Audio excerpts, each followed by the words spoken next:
સહજાત્મ સ્વરૂપ પરમ ગુરુ સુવર્ણ મંદિર ઉપર શોભે રત્ન કલશ સુંદર જેવો તેમ સમાધિ મરણ યોગ વ્રત મંડન માની લેવો જો ન સમાધિ મરણ સાચવે વ્રત અભ્યાસ ન સફળ થયો શસ્ત્રોની તાલીમ નકામી રણક્ષેત્રે જો ચૂકી ગયો શસ્ત્રોની તાલીમ નકામી રણક્ષેત્રે જો ચૂકી ગયો. આખા જીવનમાં જે કંઈ કર્યું હોય એ મરણ વખતે છેલ્લે આવીને ઊભું રહે, અને અધ્યાત્મની કરણી કરી હોય તો એ છેલ્લે હાજર થાય જ. નહીં તો શસ્ત્રોની તાલીમ નકામી રણક્ષેત્રે જો ચૂકી ગયો, બધું શીખ્યો હોય અને લડાઈમાં હથિયાર વાપરે નહીં, ધર્મનું બધું જાણ્યું હોય, ક્રિયા કરી હોય, જ્ઞાન ભેગું કર્યું હોય, અભ્યાસનું જ્ઞાન છેલ્લે વાપરે નહીં, મતિ ફરી ન હોય તો મતિ એવી ગતિ થઈ જાય છેલ્લે. એટલે શસ્ત્રોની તાલીમ નકામી રણક્ષેત્ર જો ચૂકી ગયો, એ અધ્યાત્મમાં કેટલો આગળ હતો, કેટલું કમાયેલો કેમ નક્કી થાય? એ સમાધિ મરણ થાય જ કે નહીં એ ઉપર હિસાબ છેલ્લે નક્કી થાય પછી આખો. અને મોક્ષનો માર્ગ તો બહુ બહુ દુર્લભ છે. અનંતકાલથી જીવ રખડે છે, અનંત જન્મ મરણ કર્યા છે, ધર્મને નામે એણે અનંત ક્રિયાકાંડો કર્યા છે, કેટલા કુળમાં જન્મ્યો છે, કેટલા ગુરુ કર્યા છે, કેટલું ધર્મ નામે વાંચ્યું હશે. એ સફળ ન થયું હોય એટલે તો આજે એ છે. એટલે આ માર્ગ પાછો સહેલો નથી એમ.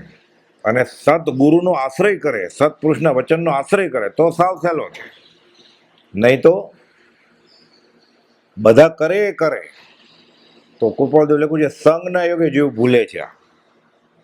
અનંતકાલથી આ જ કર્યું છે એણે, કે બધા કરે છે ને આમ, એટલે સંગના યોગે જીવ ભૂલે અને મૂળ વસ્તુ હાથમાં આવે નહીં. એટલે એકલાનો જ માર્ગ છે. કાંટા આવે, કંકર આવે, ધોમ દગનથી રેતી આવે, ખાંડાની ધારે ને ધારે દુર્ગમ પંથ કાપ્યો જા, તારી હાક સુણી જો કોઈનો આવે તો તું એકલો જાને રે, તું એકલો જાને રે. પૂજ્ય મગન બાપા 100 વર્ષ ને 7 દિવસનું આયુષ્ય.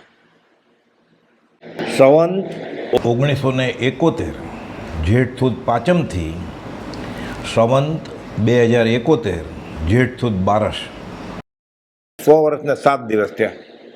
30મી મે 2015 દેહ છૂટ્યો.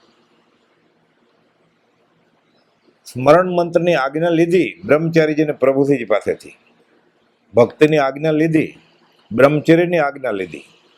જીવનની છેલ્લી ક્ષણ સુધી અવિરત એકલાએ ભક્તિ કરી રાખે. તું એકલો જાને રે.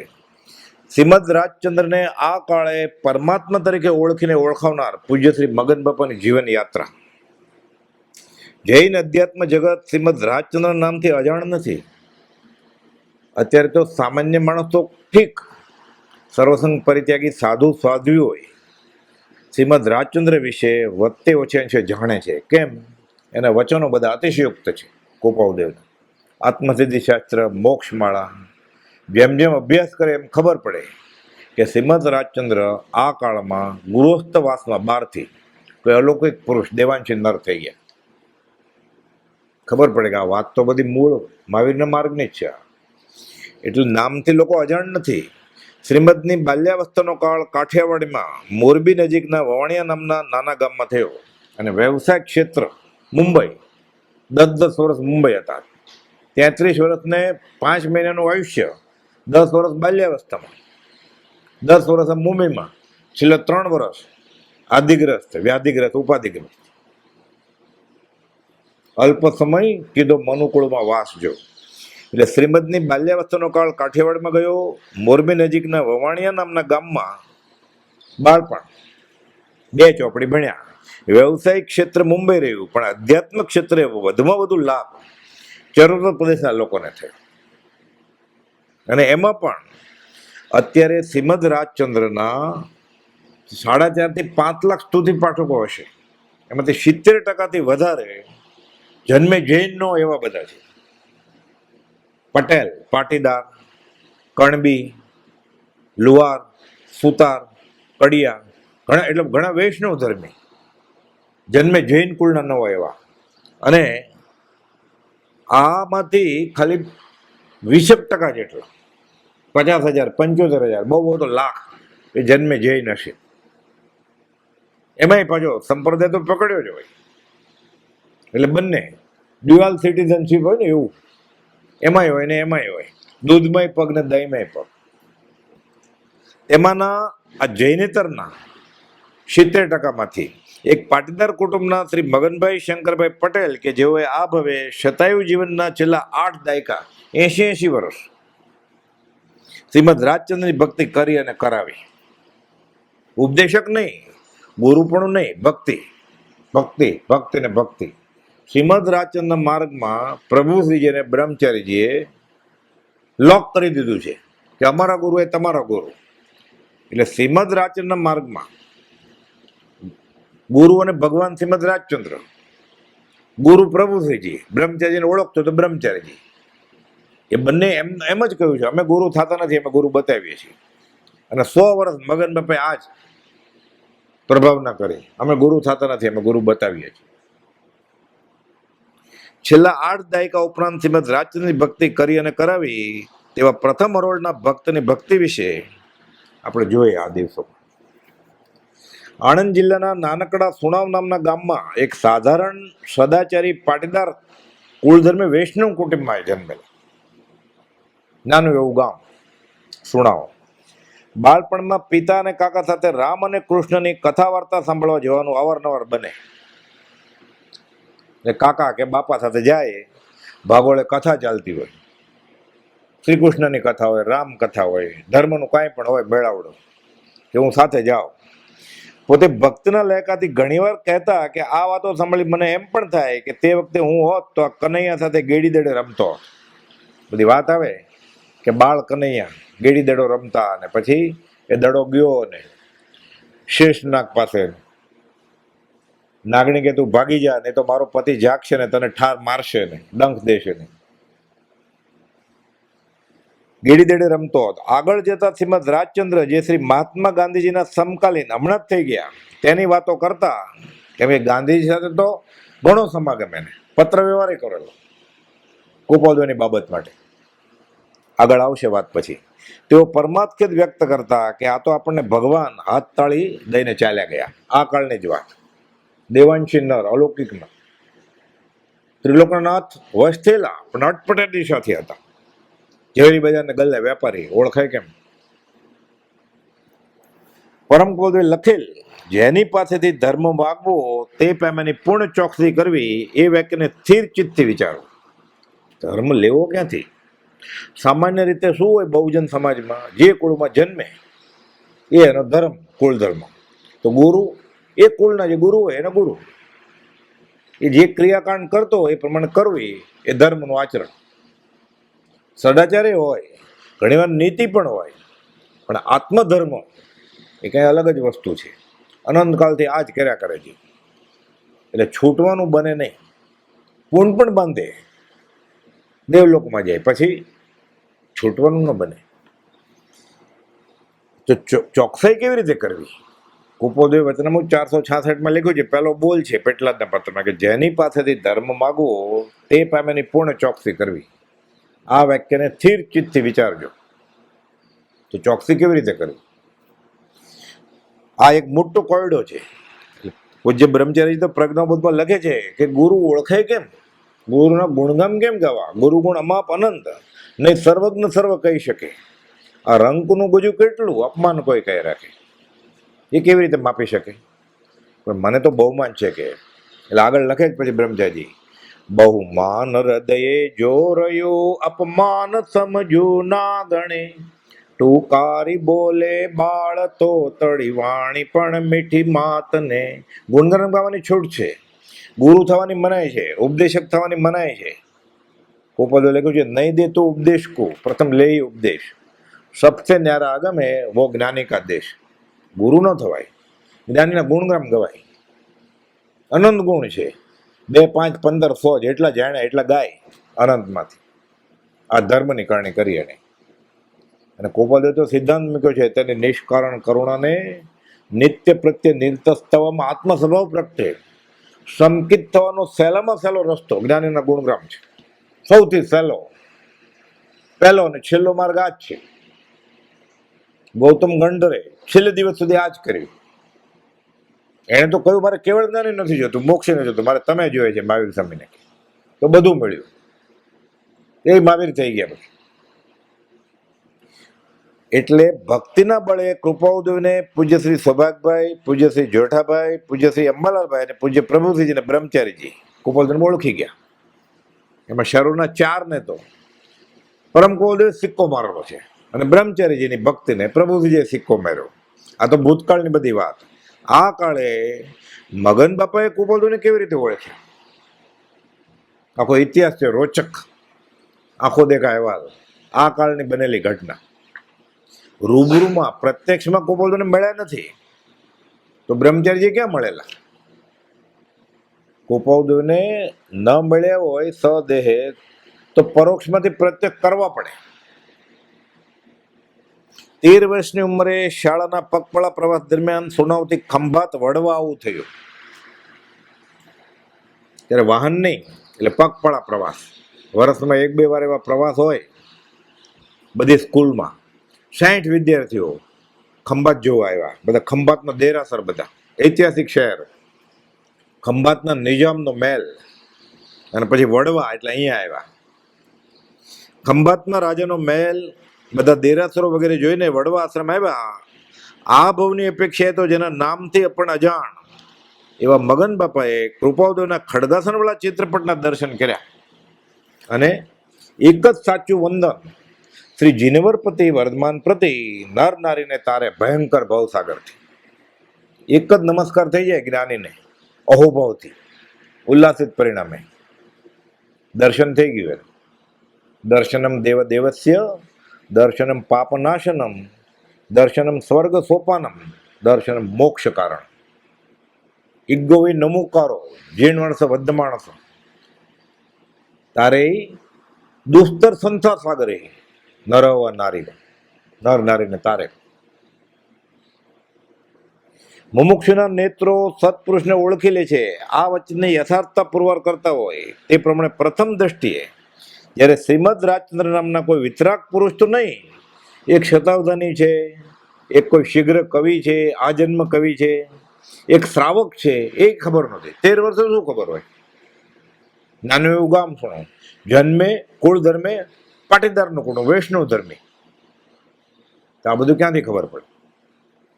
એટલે એક શ્રાવક તરીકે જાણકારી નહોતી.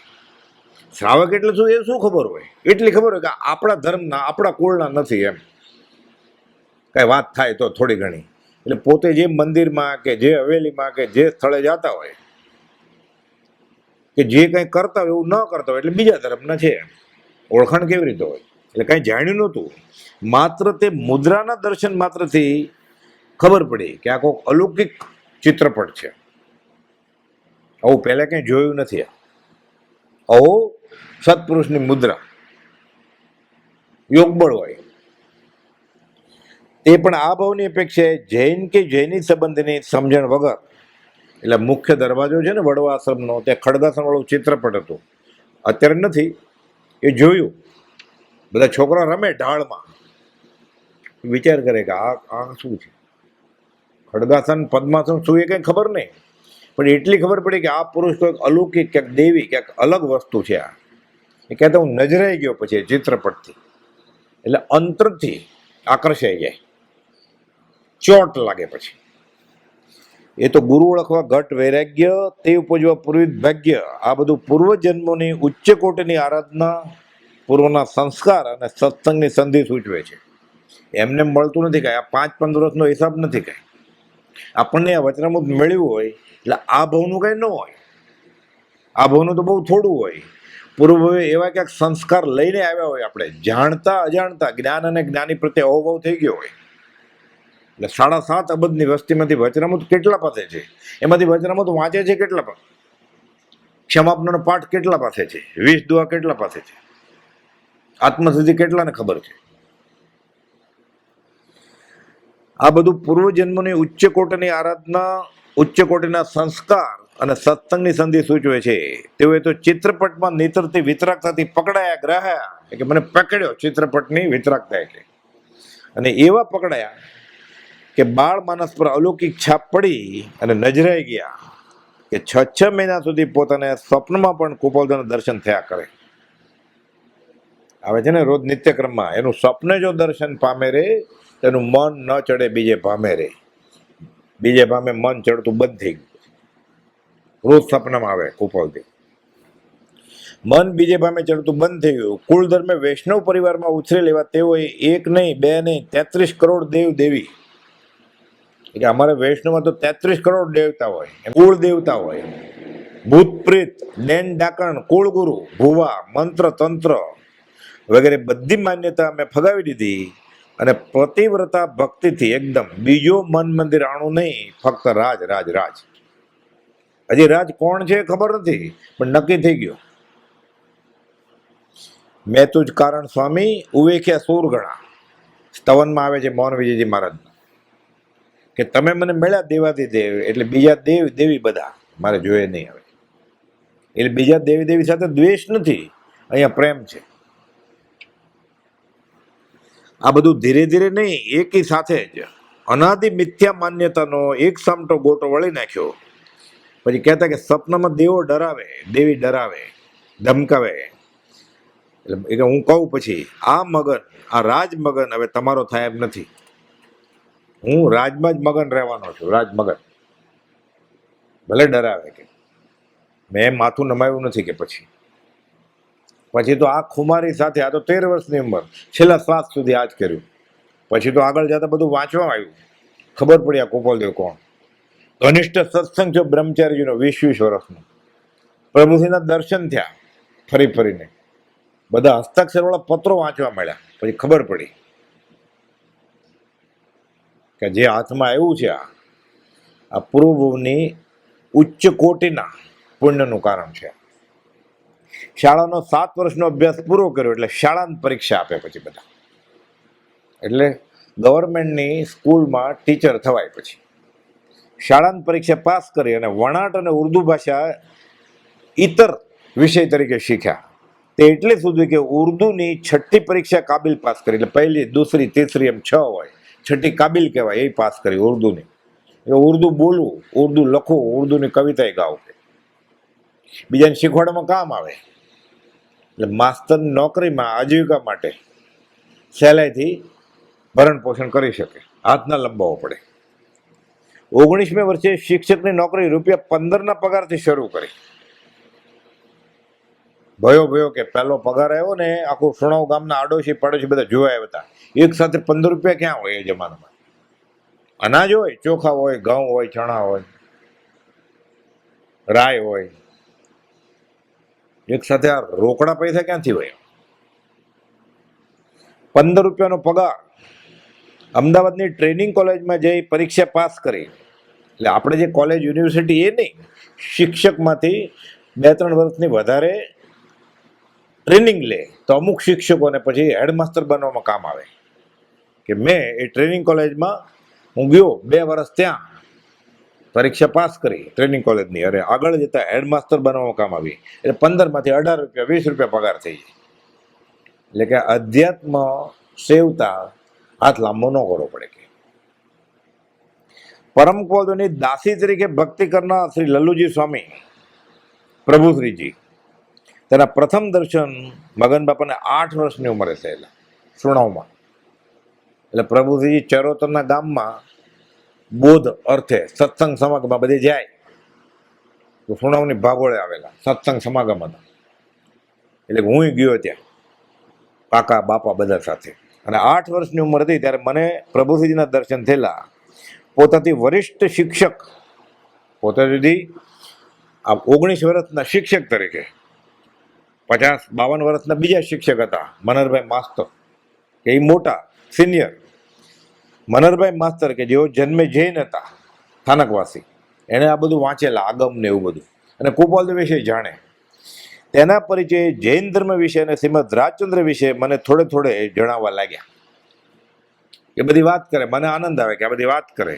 હું તો ચિત્રપટથી નજરાઈ ગયો હતો, કે પછી મને શ્રીમદ રાજચંદ્રની વાત કરે બધી, એટલે મને ઓર અહોભાવ આવે. અને જૈન દર્શનની વાત કરે એટલે બધી ખબર પડી કે આ તો બધું અલગ જ છે. તેઓ 19 વર્ષની ઉંમરે અગાસ આશ્રમમાં પૂજ્ય પ્રભુશ્રીજી અને પૂજ્ય બ્રહ્મચારીજી પાસે સ્મરણ મંત્રની આજ્ઞા લેવા ગયા. એટલે મનહરભાઈ માસ્તર એકવાર કહે છે કે અગાસમાં જઈને તારે આજ્ઞા લેવી છે, સ્મરણ મંત્રની આજ્ઞા લેવી છે? તો કે હા. એટલે ગયા નારાયણ લક્ષ્મીદાસ, મનહરભાઈ માસ્તર અને મગન બાપા, એટલે અમે 3 જણા ગયા, એમાં આ 2 સાથે આવેલા.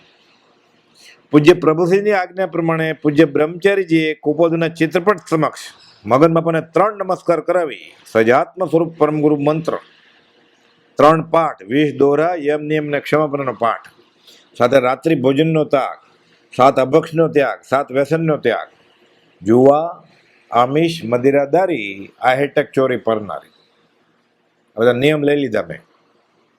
એટલે ગયા કે મારી બાએ મને 1 રૂપિયાનો સિક્કો આપેલો. પ્રભુશ્રી બહુ સાંભળે નહીં, પણ પ્રભુશ્રીના પગ પાસે મૂક્યો સિક્કો, એટલે એમ કહેતા બાપાના પગ પાસે સિક્કો મૂક્યો. એટલે પ્રભુશ્રી એટલે બાપા, અને આશ્રમ અગાસ આશ્રમ એટલે બાપાનો આશ્રમ, બાપાનો આશ્રમ ને બાપાનો ધર્મ. એટલે પ્રભુશ્રી કહે છે આ છોકરો શું પૂછે છે? બ્રહ્મચારીજીને કહે છે શ્રુતિ યંત્ર વાપરતા, કે આજ્ઞા ભક્તિ માગે છે, સ્મરણ મંત્ર માગે છે, તો કે એને સમજાવીને બધું આપી દો રાજ મંદિર. એટલે 3 નમસ્કાર કર્યા, બધું સમજાવ્યું અને આ બધું લીધું. સાથોસાથ મગન કાકાએ આજીવન બ્રહ્મચર્યની આજ્ઞા માગી. બ્રહ્મચારી કે ના, એમ ન અપાય, મા બાપને પૂછીને આવો, તૈયાર થઈને આવો. મગન બાપુ હું તૈયાર જ છું. બ્રહ્મચારી વિચાર કરે છે આપી દઉં કે ન આપી દઉં. પાછા પ્રભુશ્રી પાસે જાય છે. પ્રભુ કે પાછા કેમ આવ્યા? સ્મરણ મંત્રની આજ્ઞા ભક્તિ બધું આપવાનું હતું તો કે એ તો આપી દીધું છે, આ છોકરો આજીવન બ્રહ્મચર્યની આજ્ઞા માગે છે, એને કહે છે હું તૈયાર થઈને આવ્યો છું. એટલે પ્રભુશ્રી સામે જોયું, પૂછ્યું કે આપી દો. પાછા ગયા, પાછા 3 નમસ્કાર કર્યા અને બ્રહ્મચર્ય વ્રતની આજ્ઞા ખેંચી લીધી. એ વાત કરતા હસતા હતા એકાંતમાં, કે પછી મને ના પાડીને બ્રહ્મચર્ય, પ્રભુશ્રી આગળ ગયા, ખુલાસો થયો ને પછી ફરી વાર નમસ્કાર કર્યા, અને ન કેમ આપે કે મેં આજ્ઞા ખેંચી લીધી કે બ્રહ્મચર્ય. આ પ્રમાણે આજ્ઞા ભક્તિ સાથે બ્રહ્મચર્ય વ્રતની આજ્ઞા ખેંચીને મેં લઈ લીધી. અને એકવાર પ્રભુશ્રીની આજ્ઞા હોય એટલે બ્રહ્મચારીને તો આપવી જ પડે ને પછી આજ્ઞા. પરમ કોઈ બોધ્યું છે તે પ્રમાણે લક્ષ્મી અને અધિકાર વધતા શું વધ્યું તે તો કહો. શું કુટુંબ કે પરિવારથી વધવા પણ નહીં ગ્રહો, કે પૈસા વધશે, અધિકાર વધશે, કુટુંબ પરિવાર વધશે તો શું વધશે? કે સંસાર વધશે, નરદેવ હારી જશું. તે મુજબ મગન કાકાને થયું કે શિક્ષકની નોકરીથી પગાર તો શરૂ થઈ ગયો છે, હવે આજીવિકાનું સાધન થઈ ગયું છે. અને ખીચડી કરતા કે મને આવડતી હતી, ઉકળા ચોખા હોય, પીળા કાળા, પોલિશ કરેલા નહીં, પણ કે ખીચડી કરતા આવડતી હતી મને. અને હવે સંસાર માંડવો શા માટે? કે મહિને મહિને પગાર મળે છે, સાથે ખીચડી કરતા આવડે છે, તો હવે સંસાર શા માટે માંડવો? બહુ પુણ્ય કર્યા પુણ્યથી મળેલો આ શુભ નર દેહ હારી શા માટે જાવો? આ પ્રમાણે સંસાર માંડવાની અનાદિકાળથી જે ભૂલ થતી આવે છે, આ સગળા સંસારની રમણી નાયક રૂપ એ ત્યાગ્યું બધું કેવળ શોખ સ્વરૂપ. એટલે મેં આ ભૂલ કરી નહીં. કે મુમુક્ષને માંડ આજીવિકા જેટલું મળે તોય ઘણું છે. કુપાલદેવે વચનામૃત 706 કહ્યું છે. એ પ્રમાણે શિક્ષક તરીકે પગાર વધારાની વાતમાં કે મેં ક્યારે રસ લીધો નથી. કે ભયો કે આટલા રૂપિયા, કંઈક બાજરાનો રોટલો, એકાદ શાક હોય, નહીં તો મીઠું હોય, નહીં તો છાશ હોય, નહીં તો દૂધ હોય થોડું, કે શાક હોય તો દાળ ન હોય, દાળ હોય તો શાક ન હોય, કે અને ખીચડી હોય, બીજું શું જોઈએ? કે પરમપરનું વચન છે કે જે વિદ્યાથી ઉપશમગુણ પ્રગટ્યો નહીં, વિવેક આવ્યો નહીં કે સમાધિ થઈ નહીં, તે વિદ્યાને વિશે રૂડા જીવે આગ્રહ કરવો યોગ્ય નથી. આ ચરિતાર્થ કરી મગન બાપાએ ઉર્દુ ભાષાની કાબિલ પરીક્ષા જે પાસ કરી હતી કે હું ભૂલી જ ગયો પછી સાવ. પછી તો કહેતા અત્યારે કંઈ આવડતું જ નથી કે મારે ખપને શું આત્માર્થમાં, ખાલી ભણાવવું પડે એટલે શીખેલો એક વિષય તરીકે. અને અંગ્રેજી શીખવાનો તો વિકલ્પ કર્યો જ નહોતો કે કુપોલદેવ કહેલું, કોકે પૂછેલું અંગ્રેજી કેમ ન શીખે, કુપોલદેવ કહેલું કે અંગ્રેજી શીખ્યો હોત તો પાછો વિકલ્પ વધત, આ તો બધું ભૂલવાનું જ હતું, એટલે તો પાકું જ ન કર્યું તો ભૂલવાની ક્યાં વાત આવે કે.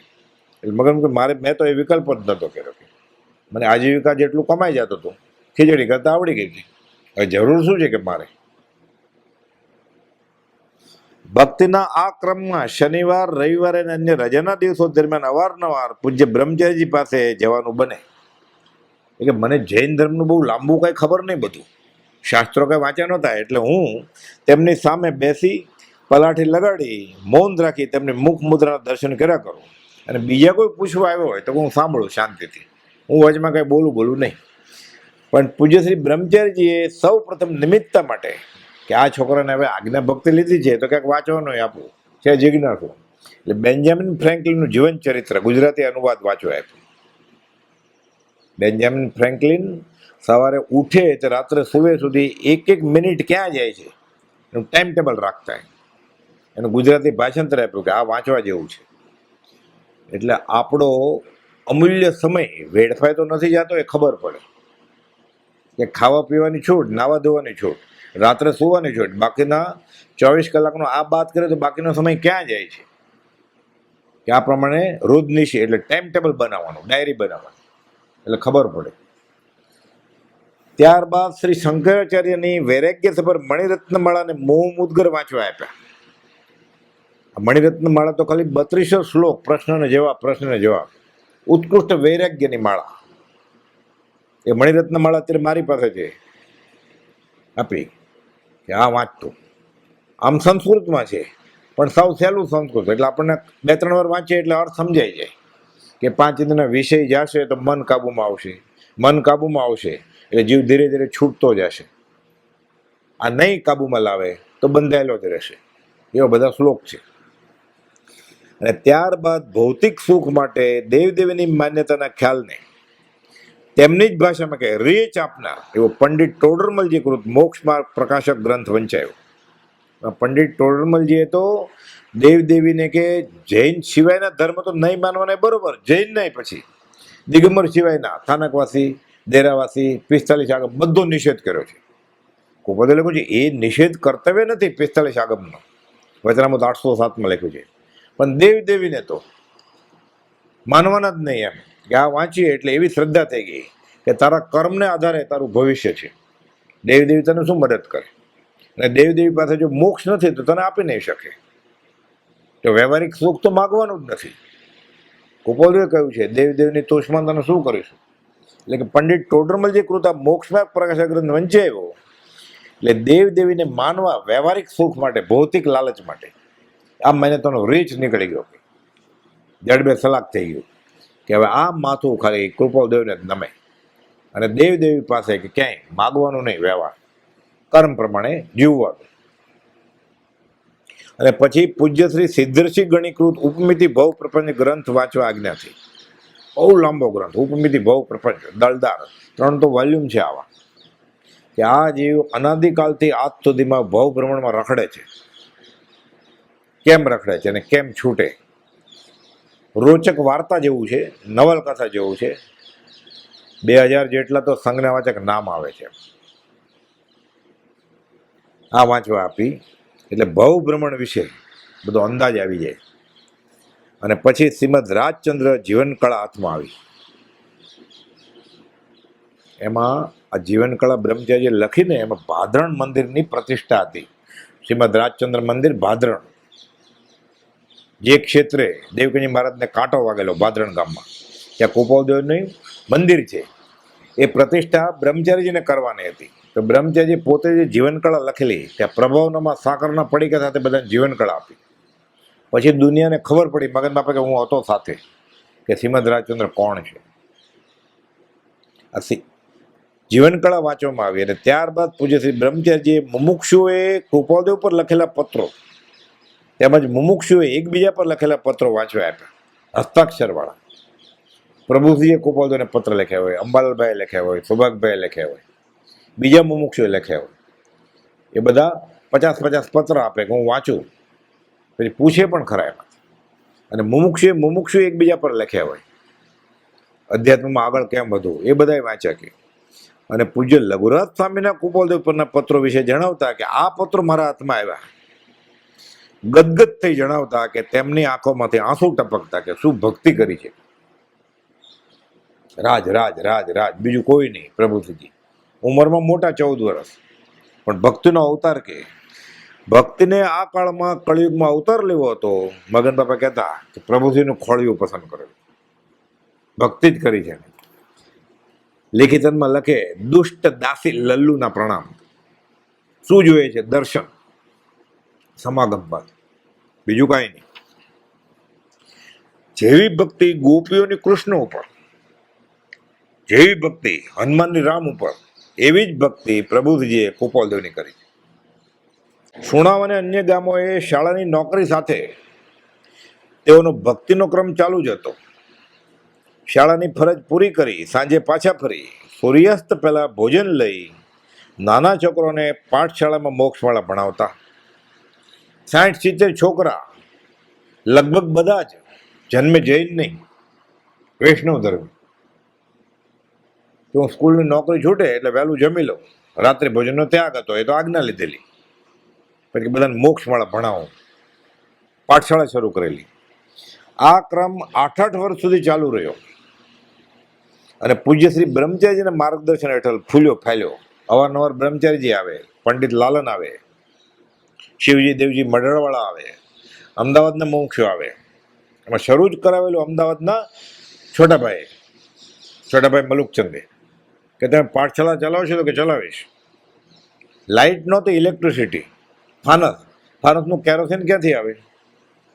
એ અમદાવાદથી લેતા આવે કેરોસીન, મહિને 2 મહિને આવે ત્યારે દેતા જાય. છોકરાઓ માટે પેન્સિલ દેતા જાય, એટલે પ્રભાવના તરીકે આપે એટલે બધાને રસ આવે, ભણે બધા કે એરિયા પરથી ગઈને એવા પાઠ પકા કરે, બહુ પુણ્ય કરે, પણ આગળ જતા બધા આત્મસિદ્ધિ પાકી કરે. સાથે હું લોગસ ને નમૂથણું ને એવું શીખવાડું કે ચૈત્યવંદન શીખવાડું, દેવવંદન શીખવાડું કે બધા શીખે નાના છોકરા. પૂજ્ય શ્રી બ્રહ્મચારીજીના માર્ગદર્શન હેઠળ આ ક્રમ ફૂલ્યો ફેલ્યો તે એવો કે પંડિત લાલન પણ પાઠશાળાના ક્રમ અને છોકરાઓના ઉત્સાહથી પ્રભાવિત થયેલા. આમાંના ઘણા મુમુક્ષુઓ ઉપાધ્યાયની ભક્તિમાં જોડાયા મોટા થઈને, અને અત્યારે પણ અમુક હજી જીવે છે, હયાત છે. અગાસ આશ્રમમાં પૂજ્ય લઘુરાજ સ્વામી તેમજ પૂજ્ય બ્રહ્મચારીજી અને મુનિ મોહનલાલજી મહારાજના દેહ વિલય બાદ અગ્નિ સંસ્કાર વખતે મગન બાપા હાજર હતા. એટલે પ્રભુજીના અગ્નિ સંસ્કાર વખતે, બ્રહ્મચારીજીના અગ્નિ સંસ્કાર વખતે અને મોહનલાલજી મહારાજના અગ્નિ સંસ્કાર, એ ત્રણેયના અગ્નિ હું હાજર હતો. કે મોહનલાલજી મહારાજના અગ્નિ સંસ્કાર તો મોહનલાલજી મહારાજનો દેહ જ પ્રભુજી પહેલા છૂટી ગયો. એટલે આગાસ જાય ત્યારે બતાવતા, અત્યારે જ્યાં પ્રભુજીની સમાધિ છે ને એ જ લાઈનમાં છેલ્લે જમણે ખૂણામાં કે ત્યાં મોહનલાલજી મહારાજનો અગ્નિ સંસ્કાર કરેલો. અત્યારે તો સ્મારક જેવું કંઈ નથી, પણ જ્યારે જાય ત્યારે બતાવે કે અહીંયા અગ્નિ સંસ્કાર કરેલો, હું ઊભો હતો. પ્રભુજી હયાત હતા તેઓ. ભક્તિના અવિરત ક્રમથી જાણે જલ્દી રિટાયર થવાની ઉંમરે પહોંચી જતા સંપૂર્ણ નિવૃત્તિ મળી ગઈ અને તેઓએ 5 વર્ષ શ્રીમદ રાજચંદ્ર આશ્રમ ધામણ, સુરત જિલ્લામાં, બહુ જૂનું મંદિર છે, અને ધામણની ભક્તિ પ્રભુજી વખાણતા. એવી વખાણતા કે શિવજી દેવજી મઢડવાળાને કહે છે કે તારે ગોપીની શ્રી કૃષ્ણ પ્રત્યેની ભક્તિ જોવી છે કે તું એમ કર, ધામણ જા. ધામણ જાય છે, ત્યાં ભોળા બાળા બધા પાટીદાર ભાઈ બહેનો ભક્તિ કરે, 20 દુઆના રાસડા લે, ગરબા લે, આખું ગામ ગાંડું થયું હોય એવી રીતે. પછી આ શિવજી દેવજી મઢરાવાળા કહે છે કે પછી મને ખબર પડી કે ભક્તિ કોને કહેવાય. શાસ્ત્ર બહુ વાંચેલા, એટલે પ્રભુજી ત્યાં મોકલ્યા. 1 મહિનો કે હું રહ્યો ધામણ જિલ્લામાં.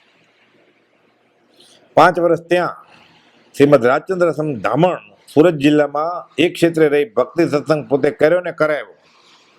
બ્રહ્મચર્યજી કહેલું કે કોઈને વચનામૃત વાંચવું હોય, સાંભળવું હોય તો તારે વાંચવું ને સમજાવવું, એટલે સમજાવે. અત્યારે હજી શ્રીમદ રાજ આશ્રમ છે, મંદિરે છે, અમુક કારોબારીમાં એવું થાય એટલે અત્યારે બે થયા છે એકમાંથી. હજી ભક્તિ કરવાવાળા છે જ, કુપાલદેવને, પ્રભુસિંહજીને અને બ્રહ્મચારીજીને જ માને, એ જ ક્રમ બધો, એમાં સ્વચ્છંદ નથી. પણ પાછળથી પછી બધા ક્ષેત્રે થાય એવું કંઈ થયું અને ફાટા પડી ગયા.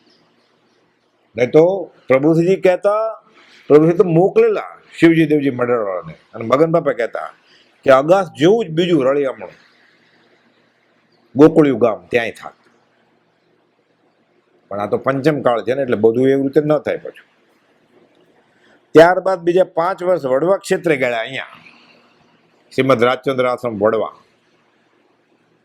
આ તો સંવંત 1972 છપાઈ ગયો છે. સંવંત 76 4 વર્ષ પછી છપાણો.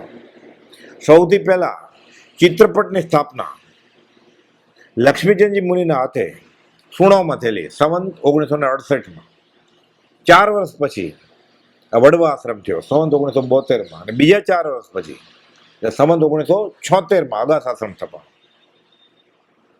કુપાલદેવની હયાતીમાં જ સુબોધક પુસ્તકશાળા છપાઈ ગઈ ખંભાતમાં. અંબાલાભાઈને કહેલું કુપાલદેવે હયાત હતા ત્યારે જ, દેવીલેના થોડા વખત પહેલા જ, કે સત્વરે જગ્યા ગોતો થાપો. એટલે અંબાલાભાઈ ભાડે જગ્યા રાખી, અર્જન્ટ બધા પુસ્તકોની વ્યવસ્થા કરી અને સુબોધક પુસ્તકાલય થાપી. ત્યાં જે ચિત્રપટ છે સુબોધક કુપાલદેવ પોતે આપેલા છે અંબાલાલભાઈને. અને સુણવ મંદિરમાં જે ચિત્રપટ છે એ ખંભાતના મુમુક્ષુ ત્રિભુવનભાઈ અને કિલાભાઈ ગુલાબચંદ. અંબાલાભાઈ તો દેહ વિલય બહુ નાની ઉંમરે થઈ ગયો, 37 વર્ષે. અને કબાટ જે છે એ પણ એણે આપેલો. એ જ મંદિરમાં પછી પ્રભુસિંહજીએ પાટ ઉપર બેસીને બોધ પણ કરેલો છે, બ્રહ્મચારીજીએ કરેલો છે. અત્યારે પાઠ પણ છે ત્યાં. એટલે આ બધું જાણીએ તો ઇતિહાસ તાજો થાય અને આપણને આ માર્ગમાં શ્રદ્ધા આવે કે આ બધી હમણાંની જ વાત છે, સાબિતી વાળી. 5 વર્ષ વડવા ક્ષેત્રે ગાળ્યા. ત્યારબાદ મુંબઈના શ્રીમદ રાજચંદ્ર મંદિર ઘાટકોપર ખાતે 5 વર્ષ રહ્યા. ઘરથી દૂર, એ કહેતા જંગલ જેવું. મારે તો કોઈ મારો સગું નહીં, વાલું નહીં, વ્યવહારિક વાત નહીં. કે કુપાલદેવના ગુણગ્રામ ગાવાના, વચનામૃત વાંચવાનું, ભક્તિ કરવાની, નિવૃત્તિ કે બાવા જેવું. બધા આવે ભક્તજનો તો કુપાલદેવના ગુણગ્રામ ગાવાના. મારે સગાવાલા કોઈ નહીં ઓળખીતા, ત્યાં તો બધા જન્મે જઈને પાછા. એટલે મારે કુલ ધર્મે કઈ સંબંધ નહીં એ લોકો સાથે, કોઈ સગું નહીં, કોઈ વાલું નહીં, ને ઘરથી દૂર, જાણે વનવાસ એકાંત માણવા મળ્યું. અહીં 5 વર્ષ ગાળ્યા. પણ મુંબઈની ભેજવાળી હવા 12 મહિના 70, 80, 85 ને ભેજ હોય બધો, એ શરદી ને ખાંસી ને એવું બધું થઈ જાય, બ્રોન્કાઇટિસ ને બધું થઈ જાય. ભેજવાળી આબોહવા પ્રકૃતિને પ્રતિકૂળ જણાતા ત્યાંથી દેવલાલી શ્રીમદ રાજચંદ્ર આશ્રમમાં ગયા. ક્યાંય 5 વર્ષ. અહીં તેઓને 5 વર્ષ થયા. તે આશ્રમમાં પૂજ્ય બ્રહ્મચારીની જન્મભૂમિ બાંધણી મુકામે નવો આશ્રમ થયો. પૂજ્ય બ્રહ્મચારીજી જન્મભૂમિ શ્રીમદ રાજચંદ્ર આશ્રમ બાંધણી, બ્રહ્મચારીના ઘરની સામે જ. બ્રહ્મચારીનો તો દેહ વિલય થઈ ગયો છે, પણ આશ્રમ થપાણો. ભગવાન બાબર જે સૌ પ્રથમ બ્રહ્મચારીજીને અગાસ આશ્રમમાં લઈ ગયેલા પ્રભુજીના દર્શન સમાગમ અર્થે, એના દીકરા મનુભાઈ બાબર, એણે પોતાનું ખેતર દાનમાં આપી દીધું કે અહીંયા યાદગીરી રૂપે એક સ્થળ ઊભું કરીએ. એટલે ત્યાં માર્ગ આ સ્થળ થપાણું. પૂજ્ય બ્રહ્મચારીની જન્મભૂમિ બાંધણી મુકામે નવો આશ્રમ થયો. તેથી ત્યાંના ટ્રસ્ટીઓ દેવલાલી પધારી મગન બાપાને વિનંતી કરે છે કે તમે ભક્તિ સત્સંગ ત્યાં પધારો તો એક નવું સ્થળ થાય અને પ્રભાવ ના થાય માર્ગની. અને બ્રહ્મચારીની જન્મભૂમિ છે, અને કે તમારું ઘર એ બાજુમાં જ છે, ત્યાં 3-4 કિલોમીટર 5 કિલોમીટર સુણાવથી. એટલે બે રીતે ફાયદો થશે. મગન બાપાએ આ વિનંતી સર સ્વીકારી લીધી અને તૈયાર થઈ ગયા. બાંધણી આશ્રમનો પ્રારંભ સંવંત 2045 થી શ્રી સંવંત 2065, એટલે 20 વર્ષ, ઈસવીસન 2009 સુધી 20 વર્ષથી વધુ અહીં તેમણે ભક્તિ સત્સંગ કર્યો અને સેંકડો મુમુક્ષુને કરાયો. જે કોઈ અગાસમાં આવે મોટા દિવસોમાં, પર્યુષણમાં, દિવાળીમાં, કાર્તિકી પૂનમમાં, એ બધા બાંધણી આવે જ. અને બધાને ખબર કે મગન બાપાને બ્રહ્મચારીજીનો 20 વર્ષનો ઘનિષ્ઠ સમાગમ અને પ્રભુજીના દર્શન કરેલા છે અને પ્રભુજીની આજ્ઞાથી જ આજ્ઞા ભક્તિ લીધેલી છે, સ્મરણ મંત્ર લીધેલો છે. એટલે સત્સંગ અર્થે ત્યાં આવે બધા. એટલે ભક્તિ સત્સંગનો લાવો કે હું લૂંટું ને બધાને લૂંટાવો કે મારે તો ગોપાલજીના ગુણગ્રામ જ ગાવા થાય. એટલે 20 વર્ષ ત્યાં ધૂણી દખાવી. પણ સાધુ તો ફીરતા ભલા, અને આવું બને બધા ધર્મ સ્થળમાં આવું કાંઈ આવીને ઊભું રહી જાય. સાધુ તો ફીરતા પહેલા એ મુજબ જોજો પૂતગલ ફરસના નિશ્ચય ફરસે સોય. અને આ તો પંચમ કાળ છે, દુષ્મ કાળ છે. એટલે માયાદેવી જ્ઞાનીને ઠરીઠામ ન થવા દે. પૂજ્ય પ્રભુશ્રીજી ને પૂજ્ય બ્રહ્મચારીની માફક મગન બાપાને પણ માયાદેવી આ પરમાર્થની વર્ષામાં ગુણગાન ભાવમાં આડી આવી. જેમ હોય કર્મ ઉદય જીંદ્રાતનો ભવિજન સહાયક થાય. કુપાલજી દીક્ષા ન લીધી તો આપણે ફાયદો થયો કે ગૃહસ્થ વેશમાં પણ આ દશાએ પહોંચી શકાય અને પૂર્ણ સ્વરૂપ જ્ઞાન હાંસલ કરી શકાય. એ થાય એ યોગ્ય જ માનવામાં આવે. એ થવાનું જ હતું, થયું. સમભાવે સહન કરી લઈએ એટલા કર્મની નિર્જરા થાય, બળવાન નિર્જરા થાય, અને ફરી વાર ઉદયમાં આવે નહીં એટલે એટલો આત્મા હલકો થઈ જાય. આયુષ્યના છેલ્લા 6-7 વર્ષો દરમિયાન મગન બાપાની ભક્તિ સંગનો લાભ મુંબઈમાં મુલુંડ, ઘાટકોપર, પછી આણંદ, અહીંયા દેવલાલી અને વડવા ક્ષેત્રે મળ્યો. દિવાળીના દિવસોમાં અને પર્યુષણના દિવસોમાં છેલ્લા 3 વર્ષો 2012, 2013 ને 2014 પર્યુષણે વડવામાં જ કર્યા. સેંકડો મુમુક્ષુએ, ભાવિકોએ ઈસવીસન 2012, 2013 અને 2014 15 તો મે મહિનામાં દેહ છૂટ્યો, પર્યુષણ પહેલા જ. એટલે આ જીવનના છેલ્લા 3 વર્ષ વડવા ક્ષેત્રે સેંકડો ભાવિકોને આ મગન બાપાની ભક્તિ સત્સંગનો લાવો ને લાભ મળ્યો. પ્રભાવ ના થાય માર્ગનો. કે હું તો જ્યાં જાઉં ત્યાં કે મારે વચનામૃત વાંચવાનું, બ્રહ્મચારીએ કહેલું એટલે, અને ગોપાલજીના ગુણગ્રામ ગાવાના.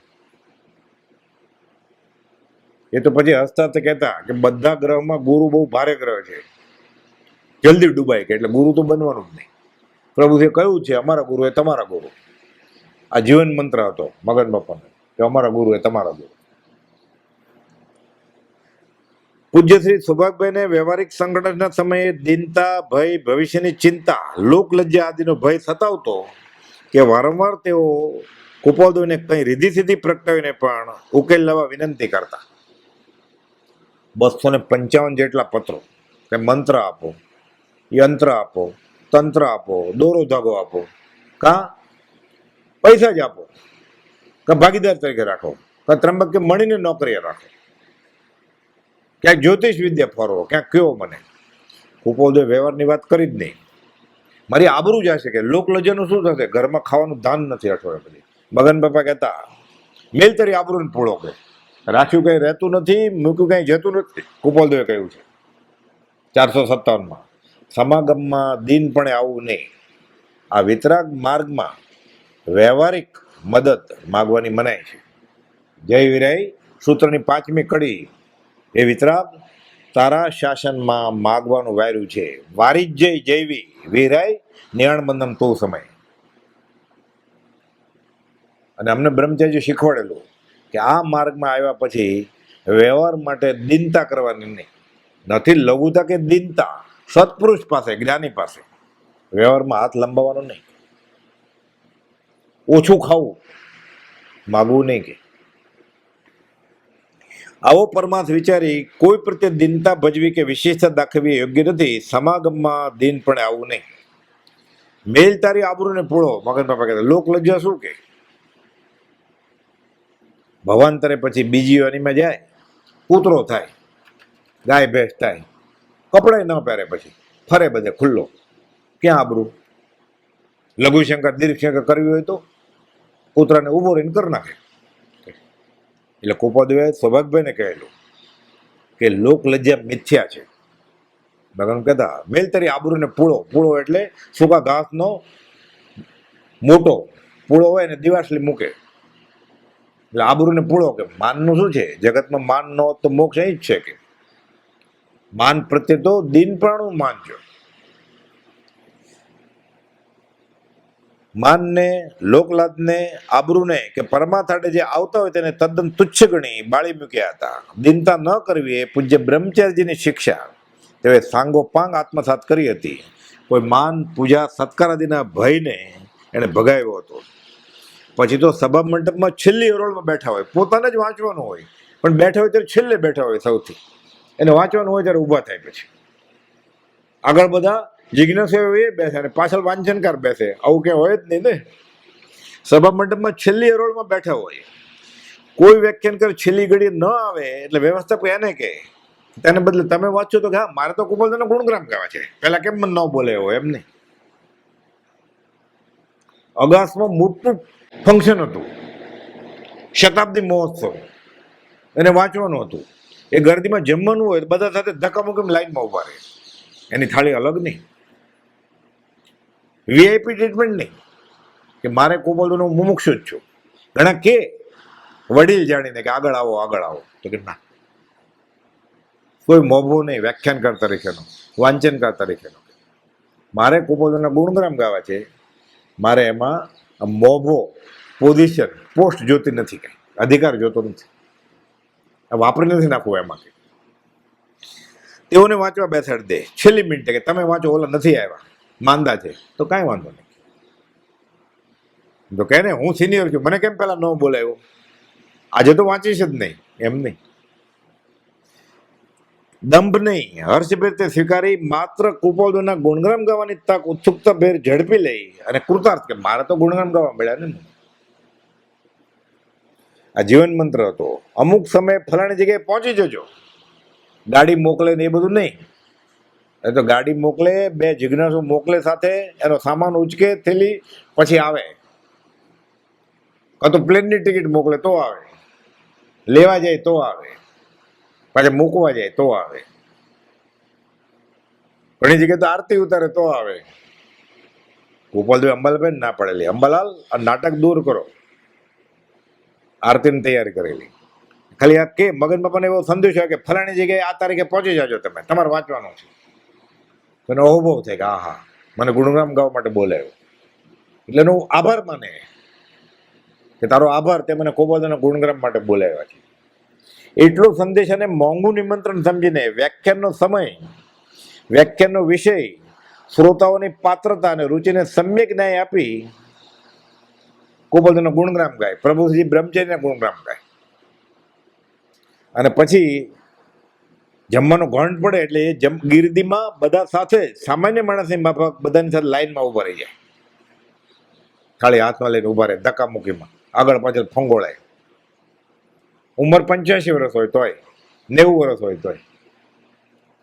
અને ખાસ આમંત્રિત કે વાંચનકાર કે સ્વાધ્યાયકારનો કોઈ મોભો કે હક ભોગવવાનો સપને ખ્યાલ નહીં. અને છેલ્લે જો મારા ભગવાનના ગુણગ્રામ ગવાતો હોય, ભલે તમે વાંચો, હું સાંભળીશ. કે ગુણગ્રામ ગાતા હોય તો, કે ગુણગ્રામ ન ગાતા હોય કે એનું ઘસાતું બોલતા હોય, એને રસ્તે, આપણે રસ્તે. એમ કહી દાસાનો દાસ પણ લઘુત્વ ગુણ પ્રગટાવી પ્રકાશી ખરેખર આબરૂને પૂળો મૂકી દીધો. એ જ વાંચનકાર હોય અને જમવામાં એનો નંબર 301મો હોય, એનો વાંધો નહીં. એમાં ઘણી વાર એટલી બધી ગરદી હોય, ભાત લેવાનો સમય ન હોય તો રોજ ભાત ખાય જ છે ને આપણે, કાંઈ નહીં કાલે ખાશું.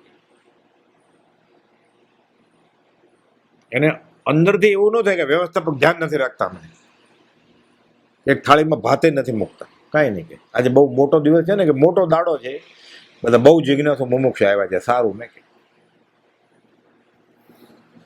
આ ભક્તિની ધગશ અને જુસ્સો કેવો હતો, હેમરેજ થઈ ફાટે એવો માથાના દુખાવા સાથે તે તરફ ધ્યાન ન જાય એટલે ઊંચા અવાજે ભક્તિ કરે. એકવાર જોર જોરથી બોલતા હતા ભક્તિ, હવે પાછળથી આવીને બેસી ગયા હોય સવારમાં વહેલી ટ્રેનમાં આવીને પછી મુંબઈથી. એટલું જોરથી કેમ બોલતા? અમે એકલા હતા તો કે આજે માથું ફાટી જાય એવું દુખતું હતું ને, મારું ધ્યાન એ દુખાવામાં ન જાય એટલે હું જોરથી બોલું એટલે મને સંભળાય કે કોઈ બીજાય છે એમ કરીને, કે એટલે ઉપયોગ ન જાય, ભક્તિ પૂરી થાય કે શુભ ભાવ સાથે. દેવવંદનના 3 નમસ્કાર માંડ થઈ શકે તેવી ગોઠણના દુખાવાની વેદના હાંફતા હાંફતા 12 પગથિયા ચડવા પડે તોય હાંફી જાય. ત્યાં ભૈરવમાં મંદિર હતું ને બાંધણીમાં, નિત્યક્રમ ચાલુ રાખે, 150 વંદણાય કરે પાછા. એકવાર મેં કહ્યું તમે ન કરો આવો, ગોઠણની ઢાંકણી ભાંગી ગઈ તે તો વર્ષમાં એકવાર તો આવે છે, રોજ આ દાડો થોડો આવે છે આત્મસિદ્ધિ રત્નનો દિવસ, ફરી વાર 1 વર્ષ પછી આવશે.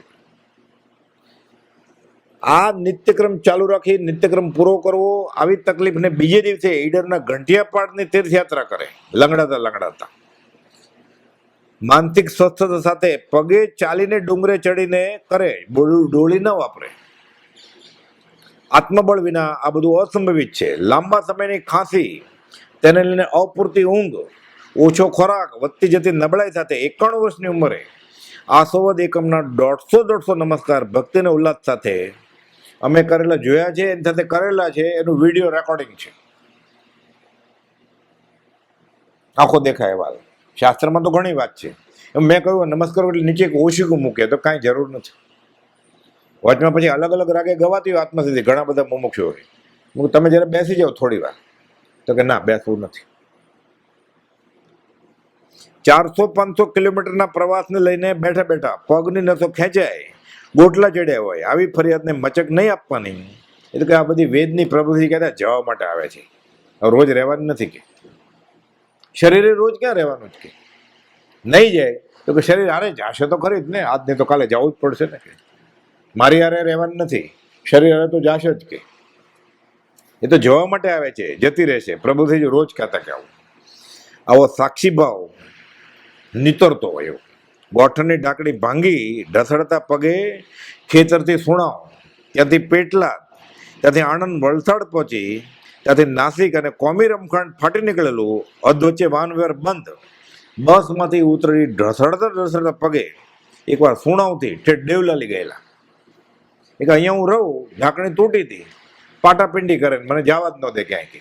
એટલે લંગડાતા પગે હું નીકળી ગયો. ત્યાં કોઈ સગાવાળું નહીં. કે 6 મહિને કે રિપેર થઈ ગયું એને મેળે. કે કેટલા વખત રહે વેદની. કે કાંઈ ભોગથી દૂર. દેવલાલી આશ્રમમાં પહોંચી ગયા અને 6 મહિના સુધી ટોટલી ઢાંકણીની પીડા ભોગવી. આ ભક્તિના બળવર કેવી રીતે થાય? 35 વર્ષની યુવા વયે અકસ્માત બંદૂકની ગોળી વાગી છાતીમાં. કેવી રીતે? કોમી રમખાણમાં નહીં, એના ભાઈ આફ્રિકાથી આવેલા. ત્યાં સાંજે 6 વાગ્યા પછી અંદરથી તાળું મારવું પડે, એટલે બંદૂક રાખવાની છૂટ હોય સ્વરક્ષણ માટે. એ લઈ આવેલા અહીંયા ભારત, બેડા ઉપર મૂકેલી. વેકેશનમાં આવ્યા હોય 2-3 મહિનાના, 2-4 વર્ષે આવ્યા હોય. એટલે કે મેળો સાફ સફાઈ કરતો હતો હું, તો ઓલો ઘોડો દબાઈ ગયો, ગોળી છૂટી ગઈ છાતીમાં, આગળ વાગી આરપાર નીકળી ગઈ. પાછળ પટારાનો દરવાજો ચીરી નાખ્યો, કે ફાડી નાખ્યો. 35 વર્ષની ઉંમરે અકસ્માત બંદૂકની ગોળી છાતીમાં વાગી, ફેફસું ફોડીને છાતીની આરપાર નીકળી ગઈ. વાંથેથી નીકળી પાછળ આવેલ પટારો, જેના લાકડાને ચીરી નાખેલો. આ નિશાની છાતીમાં આગળ, વાંસામાં પાછળ અને પટારાના દરવાજામાં મોટી તિરાડ. આનો વિડીયો ઉતારેલો છે મેં. છાતીનો તો આગળ ને પાછળ માર્ક રહી ગયો એમ ગોળીનો. એ તૂટલો પટારાનો દરવાજો એ જોયેલો છે. બધું સાગનું લાકડું હોય, 150 વર્ષના પટારા હોય જૂના. એ જમાનામાં એ જ તિજોરી, એ જ બધું. ગોદરેજના કબાટ નહોતા ત્યારે. એમાં ગામડામાં તો હોય તો કોણ લે? લગભગ 17 દિવસ વીજળી વગરની ગામડાની દેશી હોસ્પિટલમાં ઈલાજ દરમિયાન તેઓની ભક્તિ અવિરત ચાલતી અને અન્ય દર્દીઓને તેમના મુલાકાતોનું ટોળું જામતું. પંખા, બલ્બ એવું કાંઈ નહીં. અને લોહીનો ફોર ઉડ્યો એટલે બ્લડ એકદમ ઘટી ગયું હોય, હેમોગ્લોબિન. એ ચામર વીંજે એમ ઓલું લાંબા દોરડા ખેંચવાનો, એવો હવા નાખવાનો એવું હોય. હું ભક્તિ જ કરું બીજા દર્દીના સગાવાલા સાથે. ડોક્ટર રાઉન્ડ લેવા આવે તો એ થોડી વાર ઉભા રહે, સાંભળે. કે કૃપાલુ તો કયું છે જાશું સ્વરૂપ સંદેશ રે, તો કે મોક્ષ સિદ્ધશિલા તો કેટલી દૂર છે અહીંયાથી. કે જ્યારે ધીમે જાજો કે હું પાછળ આવું જ તમારી. કે મને ગોળી વાગી છે, જો દેહ છૂટી જાય તો હું આવું જ છું, તમે થોડા ઉતાવળે નહીં જતા, કે થોડા ખમજો. કે જાશું સ્વરૂપ સંદેશ રે, કે થોપજો હું પણ આવું છું, આપણે મોક્ષનો સંગાત કરશું. કે બહુ લાંબો રસ્તો છે, એક કરતા 2 ભલા. કે હું તમારું શરણને આશ્રય લઈને સાથે થઈ જાઉં છું. કે એક બાજુ છાતીમાંથી લોહીનો ફુવારો ને બીજી બાજુ મરણ પથેરે આવા ભક્તિના ભાવ. આ વાત તો એ કેટલા વખત સુધી કહેતા, કે પછી બધા ભેગું ટોળું થઈ જતું. એમ આયાબાઈ, વોર્ડ બોય, નર્સ, ડોક્ટર, બધા પેશન્ટના સગાવાલા. કે મેં સતત આ જ કર્યું છે. કે છાપામાં સમાચાર આવી ગયેલા કે મગનભાઈ શંકરભાઈ પટેલ અચાનક બંદૂકનો ઘોડો દબાઈ ગયો છે એટલે મરણ પથારીએ છે. 17 દિવસે હું તો ઘરે આવ્યો કે પાછો જીવતો. પછી તો એ વાત કરતા કે સાયકલ ઉપર ફૂણાવથી પછી ખંભાત આવે ને બધા કે મગનનું ભૂત આવ્યું કે બધાને હતું આ તો મરી જ ગયો છે કે હું તો પાછો દર્શને આવ્યો કે અહીંયા કુપોલદેવ. નઈ તૃષ્ણા જીવાતણી મરણ યોગ ને ક્ષોભ મા પાત્ર તે માર્ગના પરમ યોગ જીત લોભ. આ દશા પામનો પુરુષાર્થ એવું આશ્ચર્ય કરે કે આ ભવની અપેક્ષા તો કુપોલદેવના પ્રત્યેક સમાગમ વગર કુપોલદેવને આ ભવે મળ્યા નથી. તો આવું થાય કેવી રીતે? આ ચામડાની આંખ તો જોવાની વાત નથી, પણ એ કહેતા હતા કે મેં એક ખડગાસન વાળું ચિત્રપટ જોયું ને હું નજરે ગયેલો, એટલે ચામડાની આંખથી નહીં, એ ક્યાં ઓળખતા હતા કે આ કોણ છે, આ ફોટો કોનો છે, આ શ્રાવક છે, આ જન્મ કહેવાય તો પછી ખબર પડી. એટલે અંતરચક્ષુથી રાજ નિહાળો બાહ્ય દ્રષ્ટિ દુઃખદાય. આ ચરમ નયનથી જોવાની વાત નથી, આ બિના નયનની વાત છે. बिना नयन पावे नहीं बिना नयन की बात. सेवे सदगुरु के चरण सो पावे साक्षात. આવી ઘોર તપસ્યા પણ મનને તાપ નહીં એ ગોળી વાગી છે તો ભક્તિ ને ઉલ્લાસ ભાવ. આ કેવી રીતે જન્મે ભક્તિ? કુપોલદેવ અને તેઓએ પ્રરૂપેલા આત્માના 6 પદની શ્રદ્ધાથી કે તમે થોપજો હું આવું છું. એટલે આત્મા ક્યાં મરે છે? આ દેહ મરશે, એ અહીંયા પડ્યો રહેશે, હું તમારી સાથે આવું છું. એટલે આત્મા છે, આત્મા નિત્ય છે. તો આ ગોળી વાગીને ફોરો એ તો કર્મ છે, કરતા ભોગતા છે. તમે મોક્ષે જ ઉભા રહો, હું અહીંયા સાથે આવીશ. ઉપાય મોક્ષનો કે તમારી આગળ છે જ ને કુપોલદેવને કે મોક્ષ અને મોક્ષનો ઉપાય કુપોલદેવ પાસે છે. બાકી બધું સમજાય છે કે આત્મા છે, નિત્ય છે, કરતા છે, ભોગતા છે. તો બાકી શું રહ્યું? આ મળ્યા પછી કે શરીર તો પ્રારબ્ધ કો જો લુઆ કોટે લુવાર. તો જોઈએ છે શું? મોક્ષે નહીં કે અને કેવળ જ્ઞાન નહીં, મારે તો કુપોલદેવની ભક્તિ જોઈએ છે. રજ વાલું રે વેંકુટ નથી જવું, ત્યાં કાનગોર ક્યાંથી લાવવું? મારે તો ભક્તિ કરવી જ. એકવાર મેં પૂછેલું શરૂઆતના દિવસોમાં સમાગમમાં વર્ષો પહેલા કે ક્ષયિક સંગીતને કેવળ અમે એ કંઈ જાણીએ નહીં કે અમે કુપોલદેવની ભક્તિ કરવાનું જાણીએ કે એ બધું શાસ્ત્રોમાં કે ભણેલા લોકો માટે, પંડિત માટે કે અમારે તો કુપોલદેવને ઓળખ્યા એ જ સંકેત, કુપોલદેવને ઓળખ્યા એ જ ક્ષયિક સંકેત, અને કુપોલદેવને ઓળખ્યા એ જ મોક્ષ કે અહીંયા છે ભક્તિમાં. આકાશી મોક્ષ ને બધું શાસ્ત્રમાં કે પરમ કુલદેવ જોઠાભાઈ વિશે કહેલ કે એનું લૌકિક નામ જ દેહધારી દાખલ સત્ય હતું. એ આત્મદશા રૂપે ખરેખર વૈરાગ્ય હતો, સતપરાયણ, સત્યપરાયણ. મગન બાપાનું લૌકિક નામ દેહધારી દાખલ સત્ય જ હતું. મગન, રાજમગન, રાજભક્તિમાં મગ્ન હતા. એ નામ જ મગન હતું. નહીં તો 400-500 કિલોમીટરના પ્રવાસ બાદ દુખતા ગોઠણ સાથે પાછો ઈડરનો ઘંટીયો પાડ ચડે, આત્મસિદ્ધનો 150 નમસ્કાર કરે, 36 માળા હોય સમાધિ મરણની, 1.5 કલાકનું વાંચન હોય સવારે ને સાંજે. એ પૂરું થાય ને વાંચન કે 36 માળા, રૂમમાં જઈને પાછું ક્યાંક વાંચવા માંડે કુપોલદેવનું બ્રહ્મચાર્ય કે પ્રભુશ્રીજી. ફરી વાંચવું, વિચારવું. વૈશાખનો તડકો હોય, ગરમી, લૂ હોય, શિયાળાની ઠંડીને 3:30-4 વાગે ઉઠ્યા હોય. નિત્યક્રમ એક જ હતો એનો, કુપોલદેવની ભક્તિ કરવી. આ નિત્યક્રમ વાંચવું કુપોલદેવ છે, એના ગુણગાન ગાવા. કામ એક આત્માર્થનું, બીજો નહીં મંદ રોગ.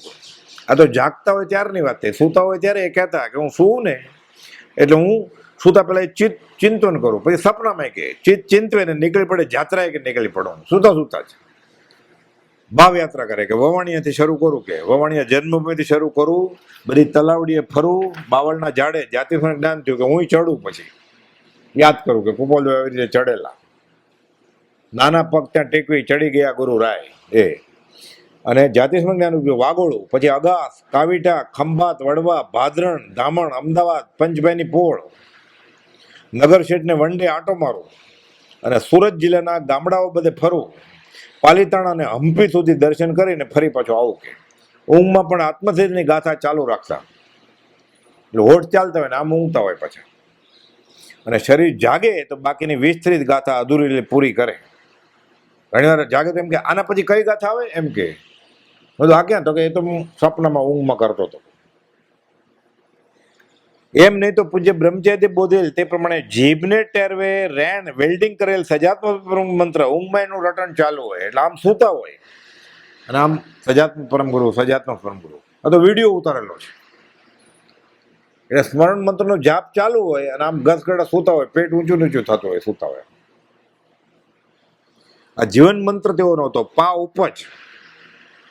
બધા મંત્રોમાં અધ્યાત્મમાં શ્રદ્ધા હોય તો ફળે, આ શ્રદ્ધા વગર ફળે એવી વાત છે. પા ઉપજ શું? ઓછા પાપે જીવવું. પા ઉપજ ઓછી ઉપાધિ કરવી. ઉપજ પર આશ્રય ઓછો કરવો, દિનતા ન કરવી, જરૂરિયાત ઓછી કરવી. 100 વર્ષની ઉંમરે તેઓ એકલા જ રહેતા, એકલા રહેવાનું પસંદ કરતા.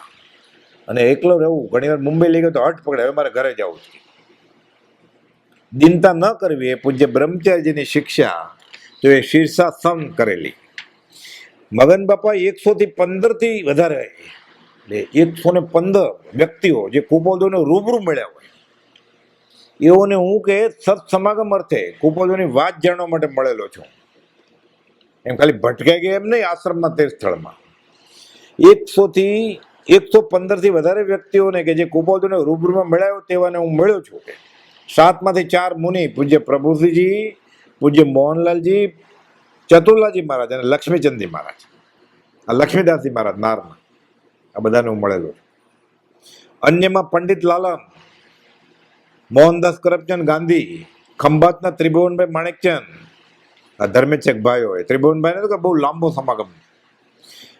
પોપટલાલ મોહકચંદ, વડવા આશ્રમના સ્થાપક. સોમચંદ માસુકરામ, કુપોલદેવના પગ દાપતાને કુપોલદેવ કહેલું કે વજ્રષભ નારાયણ સેંગણ છે. કાવીઠાના ઝવેર શેઠ, જેને કરે કુપોલદેવ પર્યુષણ કરેલા છે. જુઠાભાઈ ના મોટાભાઈ જયસિંહભાઈ ઉજમશી, કે કુપોલદેવ મેં જમાડેલા છે, બધી વાત કરે. સોમચંદ માસુકરામ, નગીનભાઈ, શિવજી દેવજી મઢરવાળાનો સમય છે. ઘણી વાર એ કહેતા કે કુપોલદેવ કરતા મોટી ઉંમરવાળા પંડિત લાલન 15 વર્ષ મોટા, પ્રભુજી 14 વર્ષ મોટા, એના દર્શન થયા તો કુપોલદેવના દર્શન કેમ ન થયા? કે આપણા ભાગ ટૂંકા પડ્યા કે નહીં તો કુપોલદેવના દર્શન થાય. કુપોલદેવ કરતા 15 વર્ષ મોટા હોય એના દર્શન થાય તો કુપોલદેવને કેમ ન થાય? કારણ કે અમારું નસીબ ટૂંકું પડ્યું કે નહીં તો સદેહ કુપોલદેવના દર્શન કરા. પછી અમે કહેતા એમાં જ કે અમારું ભાગ્ય કે તમે વહેલા ન જન્મ્યા, કે તમે વહેલા જન્મ્યા તો અમને તમે ન મળો. તો પ્રભુશ્રીજીને બ્રહ્મચારીજીની ભક્તિ કેવી હતી કુપોલદેવ પ્રત્યે અમને કોણ કહે? ભક્તોનો દાખલો કોણ બેસાડે? એટલે સારું થયું તમે મોડા જન્મ્યા, અમે એમ કહે પછી હશે કે નહીં તો સદેહ દર્શન થાત કે. એટલે આખી જિંદગી એક જ કર્યું એણે, જયકાર શ્રી ગુરુદેવનો જન જગતમાં ગજાયો એણે. એ કહેતા ગુરુ થવામાં માલ નથી, ગુરુ એટલે મોટો ભારે જલ્દી ડૂબે. એક શિસ્ત પ્રેમી ધગશવાળા નિષ્કામ ભક્ત થવાનું પસંદ કરતા કે બસ અવસર મળે એટલે કુપોલદેવના ગુણગાન ગાવાના, ફરીવાર આવો અવસર મળવાનો નથી. એને નમસ્કાર કોઈ કરે ને એટલે શરૂઆતમાં અમે તો કહેતા કે અમે ભીલ વાઘરી અમને ન લૂંટો, કે 3 લોકનો નાશ કે એને લૂંટો, કે પરમાત્મા પદ હાંસલ કર્યું છે એને લૂંટો, કે અમને લૂંટશે શું મળશે? કે અમે તો ખેતરાળુ પટેલ, કે અમારી આગળ તો શું મળશે તમને? કે વાણિયા કે આવી ભૂલ કરે પછી નમે એને ઘણા તો પછી ભણેલા હોય બહુ એટલે કહેતા નમન નમન મેં ફેરે બોત નમે નાદાન, કે નાદાન છો કે તમે ત્યાં નમો, કે મને શું નમો છો? નમસ્કાર માત્ર શ્રીમદ રાજચંદ્ર ભગવાનને કરવાનું. એનું યોગ બળ, સત્પુરુષનું યોગ બળ જગતનું કલ્યાણ કરે. કે અમને પ્રભુશ્રી આ શીખવાડ્યું છે, કે બ્રહ્મચારી આ શીખવાડ્યું છે કે ગુરુ બતાવવાના, ગુરુ થવાનું નથી. કે જયકાર શ્રી ગુરુદેવનો જન જગત માહી ગજાવજો, શુભ ભક્તના એ ધર્મ તે અતિ પ્રેમ સાથ બજાવજો. ગુરુ ધર્મ ધારક કર્મ વારક ધ્યાનમાં નિત્ય ધરું, સહજાત્મ રૂપી સેવ્ય ગુરુને વંદના વિધિ કરું. સહજાત્મ સ્વરૂપ પરમ ગુરુ